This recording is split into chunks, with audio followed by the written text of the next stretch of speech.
Today, we're going to talk about something that could be a huge game changer for Malaysia, Waqf. It's this incredibly powerful concept with the potential to totally transform society, but, well, something's holding it back. So let's just start with a big idea. What if an ancient tradition, a really old financial and social tool, actually held the key to tackling some of our biggest modern problems? That's the promise we're exploring today. So, what exactly is Waqf? Well, think of it like this. It's a permanent charitable gift. Someone donates an asset. It could be land, a building, or even cash, and all the profits from that asset are used to help the community. Forever. It's philanthropy that's literally built to last. And believe me, this isn't just some theory. For centuries, Waqf has been an absolute powerhouse for social good. We're talking about funding everything from schools and hospitals to roads, bridges, and helping people out of poverty. It's been a pillar of society. Which leads us to the big mystery, right? If this tool is so incredibly powerful, why does it feel like its potential is just sitting there, untapped in modern Malaysia? That's the puzzle we're going to try and solve. So where do we even begin to untangle this?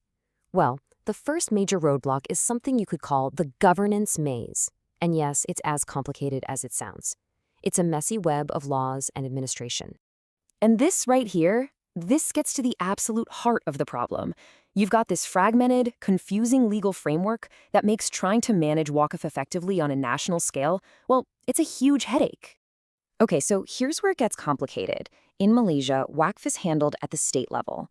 Each state has its own Islamic Religious Council, or SIRC, and they are the main trustee. But at the same time, you have federal agencies trying to coordinate things nationally. See the potential for friction and confusion?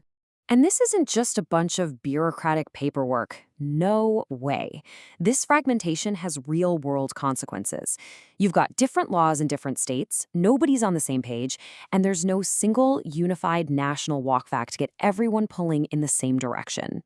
To really get a picture of what this is like, think about this analogy from the research. It's like trying to build a national railway, but every single state is using a different size track. It doesn't matter how fast your trains are, you're just not going to get anywhere. And all that legal confusion? Well, it leads us straight to our second big problem, the resource gap. This is where you can really see the massive disconnect between the incredible assets Waqf holds and the actual impact it's making on the ground. I mean, just look at this. It's as stark as it gets. You have millions, maybe even billions in assets, especially land, that are basically just sitting there, not generating the income they could be for schools, hospitals, and all those amazing social programs. So, why? Why is all this potential going to waste? It really boils down to three key things. A serious lack of professional expertise in things like finance and property development, some pretty weak strategic planning, and, you guessed it, just soul-crushing bureaucratic red tape. And it's not just about managing the land, it's about the money too.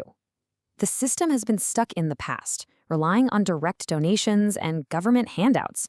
Meanwhile, there's this whole world of modern, innovative financial tools, things like Islamic bonds or sukuk, cash waqf, even crowdfunding, that are just not being used to their full potential.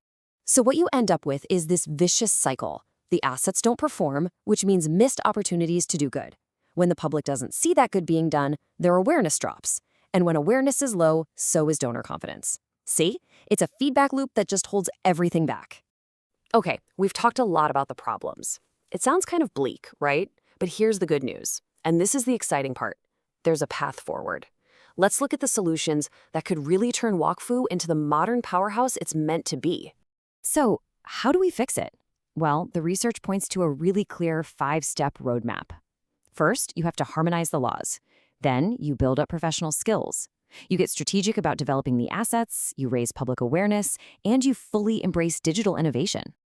That last one, digital innovation, is a really big deal. People are calling it e-Waqf. We're talking about using online portals and apps to make it super easy for anyone to contribute, especially younger people and even international donors.